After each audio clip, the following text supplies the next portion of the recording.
இது நாள் வரைக்குமே இந்த மிதுன ராசிக்காரர்கள் எடுக்கக்கூடிய ஒவ்வொரு முடிவுகள்லையும் குடும்பத்தார்கள் தலையிடுவாங்க.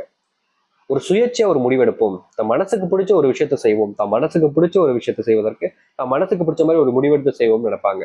ஆனா இந்த மிதுன ராசிக்காரர்கள் எந்த ஒரு முடிவெடுத்தாலும் சரி, ஏதாச்சும் ஒரு விஷயத்த செய்ய போனாலும் சரி, தடங்கள். நீ எப்படி செய்யலாம், நீ எப்படி இதை செய்யலாம் அப்படின்னு சொல்லிட்டு விடவே மாட்டாங்க. இன்னைக்கு வரைக்கும் இந்த மிதுன ராசினுடைய வாழ்க்கையில சந்தோஷத்தை விட துக்கங்கள் தாங்க அதிகம், கஷ்டங்கள் தாங்க அதிகம்.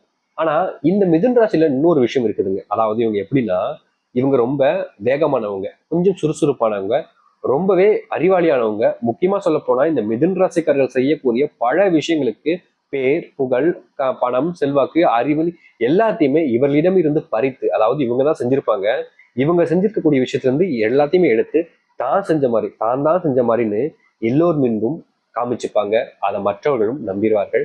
கடைசியில இவங்க கிடைக்க வேண்டிய இந்த ஒரு விஷயம், அதாவது இவங்க தான் கஷ்டப்பட்டு பண்ணியிருக்காங்க, அந்த ஒரு உரிமம்ன்றது இவங்களுக்கு இல்லாம போயிடும். கடைசியில மற்றவங்க செய்யக்கூடிய விஷயத்த வேடிக்கை மட்டுமே பார்க்கக்கூடிய நிலைமையில இருப்பார்கள் இந்த மிதன் ராசிக்காரர்கள். கேட்க கூட மாட்டாங்கங்க. நல்லா இருக்குன்னு நினைக்கிறேன், நல்லா இருந்து போப்பா, என்னை கஷ்டப்படி தான் உனக்கு நல்லா இருந்து தோணுதோ, அது நான் ஒன்றும் பண்ணல, எனக்கு போதும், நீ எனக்கு இப்ப பண்ணதே போதுன்ற அளவுக்கு அப்படியே விட்டுருவாங்க. ஏன்னா இவர்களுக்கு பெருந்தன்மைங்கிறது கொஞ்சம் அதிகம். பீத்திக்கிறதுன்னு சொல்லுவாங்க பார்த்திருக்கீங்களா, அது கொஞ்சம் அதிகம் தான் சொல்லணுங்க. ஏன்னா இவர்களுடைய வாழ்க்கையில இவர்கள் கொஞ்சம் மற்றவங்க முன்னாடி கொஞ்சம் நல்லா கெத்தா இருக்குன்னு நினைக்கக்கூடிய ஒரு நபராக இருக்கிறார்கள் இந்த மிதன் ராசிக்காரர்கள். சரி, இது வரைக்கும் நடந்ததெல்லாம் விட்டுருங்க. வாழ்க்கையில எத்தனையோ கஷ்டங்களை பார்த்தாச்சு, எப்ப பாரு நடந்ததே பேசிக்கிட்டு இருந்தா நடக்க போறது யார் பேசுவா அப்படின்னு தான் இருக்கு.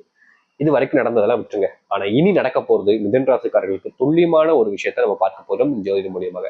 அதற்கு முன் நம்முடைய சேனலுக்கு நீங்கள் ஒரு புதிய பார்வையில் இருப்பினும், இது வரைக்கும் நம்ம சேனலை நீங்க சப்ஸ்கிரைப் பண்ணாம பாக்குறீங்கன்ற போதும் சேனலை மறக்காம சப்ஸ்கிரைப் பண்ணிக்கோங்க. அப்பதான் நம்ம போடக்கூடிய அனைத்து தகவல்களும் உங்களுக்கு நோட்டிஃபிகேஷன் வந்து கொண்டு இருக்கும். முடிஞ்ச அளவுக்கு வீடியோவை முழுமைக்கும் பாருங்க. அப்பதான் நம்ம என்ன சொல்ல வரோம்ன்றது உங்களுக்கு புரியும், எப்படிப்பட்ட விஷயங்கள்லாம் இருக்குதுன்றது உங்களுக்கு தெரிஞ்சு தெளிவான விஷயங்களை நீங்க புரிஞ்சுக்க முடியும். சரிங்களா? சரி, இப்போ நீங்க எந்தெந்த விஷயத்த உங்களுடைய வாழ்க்கையில மாற்றி அமைக்க போகுது, எந்தெந்த சில விஷயங்களை செய்யக்கூடாது அப்படின்றத ஒரு ஒரு தெளிவான பதிவாக பார்ப்போம். சரிங்களா? மிதுன ராசிக்கார அன்பர்களே, நீங்கள் எடுக்கக்கூடிய ஒவ்வொரு முடிவும் இனி உங்களுடைய மனசிற்கு ஏற்ற முடிவுகள் எடுக்க பார்க்கவும். அவர்கள் கூறினார்கள், இவர்கள் கூறினார்கள், என் நண்பன் சொன்னாப்பா, அவன் சொன்னாப்பா, இவன் சொன்னாப்பான்னு நோ வே, வாய்ப்பே இல்லைங்க. அப்படி எடுக்காதுங்க. முடிவுகள் என்பது சுயமா இருப்பதுங்கிறது ரொம்ப நல்ல விஷயங்க. அதற்கான காலம் இப்போது அமைஞ்சிருக்கு இந்த மிதுன ராசிக்காரர்களுக்கு. அவன் 1000 சொல்லுவான், அதெல்லாம் நான் கேட்டுக்கிட்டு இருக்க முடியுமாப்பா, அவன் சொல்றது அவனுக்கு வேணா பண்ணிட்டு போட்டோம், என்கிட்ட எதுக்கு சொல்றான், எனக்கு பிடிச்சதான் நான் பண்ண முடியும் அப்படின்னு சொல்லிட்டு தைரியமா ஓப்பனா பேசுங்க. கூனி குறிக்காதுங்க. என்னைக்குமே ஒரு விஷயத்த பண்ணும்போது இந்த மிதுன ராசிக்காரர்கள் எப்போதுமே ஒரு விஷயத்த வெளிப்படுத்த சொல்லும் போது சொல்ல மாட்டாங்க. அப்படியே பயந்து பயந்தோ, அப்படியே இவங்க சொன்னா ஏதாவது தப்பா நினைச்சிருப்பாங்க, இவங்க சொன்னா ஏதாவது நம்ம கிண்டல் பண்ணுவாங்க அப்படின்னு பயந்து பயந்து எப்போதுமே இந்த மிதுன ராசிக்காரர்கள் சொல்லவே மாட்டாங்க. அப்படியே மனசுலயே போட்டு போட்டு போட்டு போட்டு முழுங்கிடுவாங்க. இந்த நம்ம வாயில வச்சு தண்ணி முழுங்குற மாதிரி, எச்சு முழுங்குற மாதிரி வாயில வரக்கூடிய வார்த்தைகளையும் முழுங்கி விடுவார்கள் இந்த மிதுன ராசிக்காரர்கள். அந்த தவிர இனி தவிர்ப்பது ரொம்ப கட்டாயமான ஒரு விஷயம் இந்த மிதுன ராசிக்காரர்களுக்கு. உங்களுக்கு ஒரு விஷயம் தோணுதா, இதை பண்ணணும்னு தோணுதா, பண்ணிடுங்களேன். ஏன் ஒரு முறை பண்ணி பாருங்களேன் என்ன நடக்குதுன்னு.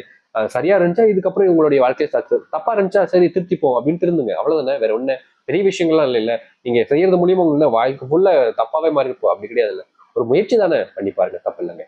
சரி, ரெண்டாவது, இந்த மிதுன் ராசினுடைய வாழ்க்கையில காதல் ரொம்ப பெரிய ஒரு டஃப்பான ஒரு டாபிக்னா காதல் தாங்க. எப்படின்னா இந்த காதல் வாழ்க்கையில இவர்கள் அனுபவிச்ச அந்த சந்தோஷத்தை விட, சந்தோஷம்ன்றது 1 மடங்கா இருந்துச்சுன்னா கஷ்டம், பிரச்சனை, துக்கம்ன்றது 10 மடங்கு அதிகரிக்குங்க. புரியுதுங்களா உங்களுக்கு? இவங்க ஒரு நாள் சந்தோஷமா இருந்திருப்பாங்க, ஆனா 10 நாள் கஷ்டப்பட்டு இருப்பாங்க. புரியுதுங்களா? ஒரு நாள் சந்தோஷத்துக்காக 10 நாள் கஷ்டப்படணும் அப்படின்ற அளவுக்கு தான் இருக்கும். ஆனா மிதுன் ராசிக்காரர்களுக்கு அப்படி கிடையாதுங்க. 10 நாள் நான் கஷ்டப்பட்டேன், ஆனா அது ஒரு நாள் கூட சந்தோஷமா இருந்தேன் பத்தியா, அப்படிப்பட்ட மைண்ட் செட் இவங்களுக்கு.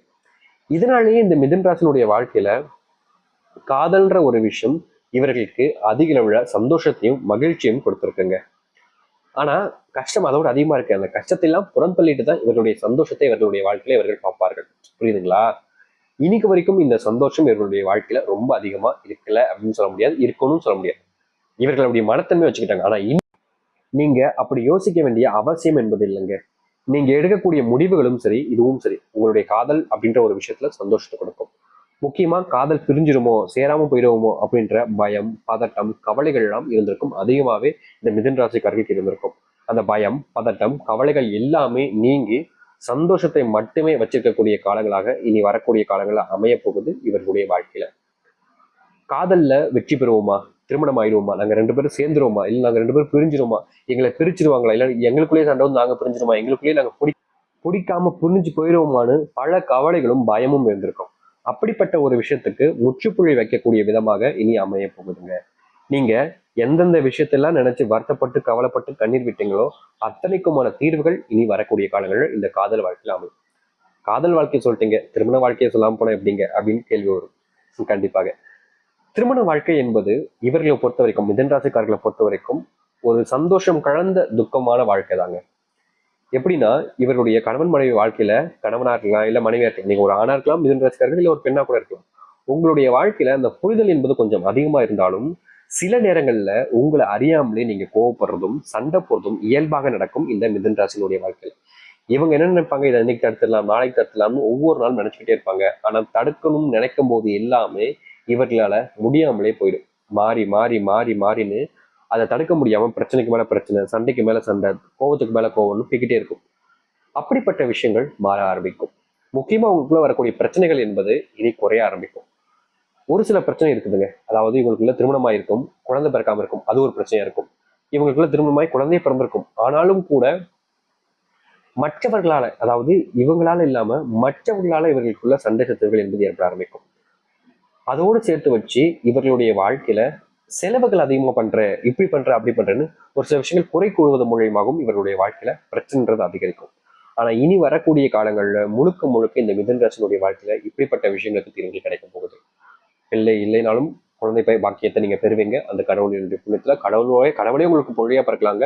அப்படிப்பட்ட ஒரு அதிசயங்களும் மாறாக நடக்க போகுது. உங்களுடைய வீட்டில் இருக்கக்கூடிய இந்த தேவையில்லாத சண்டை சித்தர்களுக்கான தீர்வுகள் என்பது கிடைக்கும். மிதுன ராசியினுடைய வாழ்க்கையில மிகப்பெரிய கவலைகள் நீங்கக்கூடிய காலங்களாக இனி வரக்கூடிய காலங்கள் அமைய போகுது. அதுல எந்த ஒரு சந்தேகம் வேண்டாம், நீங்க பயப்பட வேண்டாம். முதல்ல நீங்க ஒரு விஷயத்தை செய்யும் போது எப்பவுமே பயப்படுறீங்களா, அதை தவிர்ப்பது நல்லதுங்க.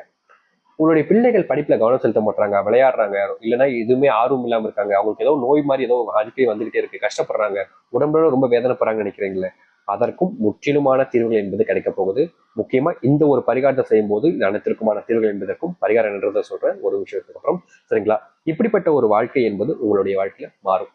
வேலை சம்பந்தப்பட்ட விஷயங்கள்ல உங்களுக்கு இத்தனை நாள் இருந்து வந்து அந்த சுமைகள் என்பது குறைய ஆரம்பிக்கும். முக்கியமா வேலை சம்பந்தப்பட்ட விஷயங்களை இது நாள் வரைக்குமே நீங்க எடுத்து வைக்கக்கூடிய முடிவுகள்ல சரியான மதிப்பும் மரியாதையும் உங்களுக்கு கிடைக்காம இருக்கும். ஆனா இனி கிடைக்க ஆரம்பிக்கும்.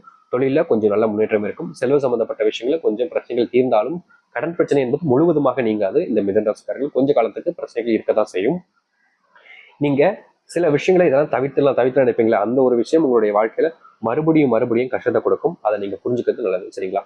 மிதுன ராசிக்கார அன்பர்களே, உங்களுக்கான பரிகாரம் ரொம்ப எளிமையான ஒரு விஷயங்க. எப்போதுமே உங்களுடைய வீட்டுக்குள்ளதாங்க கஷ்டம் அதிகமா இருக்கு, வெளியே விட வீட்டுக்குள்ளதான் அதிகமான சண்டைகள் பிரச்சனைகள்லாம் இருக்குது பாத்தீங்களா. உங்களுடைய மனசு அதுவும் முக்கியமான ஒரு விஷயம். சரிங்களா? நீங்க என்ன பண்ணணும்னா, தினமும் அதிகாலை எழுந்த உடனே இப்படிப்பட்ட ஒரு விஷயத்த, இந்த ஒரு மந்திரத்தை சொல்லி பாருங்க, போதுங்க. வேற எதுவும் சொல்லணும்னா, இப்படிப்பட்ட ஒரு மந்திர சொல்ல நீங்க சொல்லுவது மூலியமா, அதுவும் உங்களுடைய மனசிருந்து வார்த்தையா சொல்லுவது மூலமா மிகவும் நல்லது நடக்கும். இதை காலையில் மட்டும்தான் இல்லை, உங்களுக்கு விருப்பப்படும் போது, கஷ்டப்படும் போது எப்பனாலும் சொல்லுங்க, கண்டிப்பா நல்லது நடக்கும். சரிங்களா? நீங்க சொல்ல வேண்டிய மந்திர சொல் இதுதான்.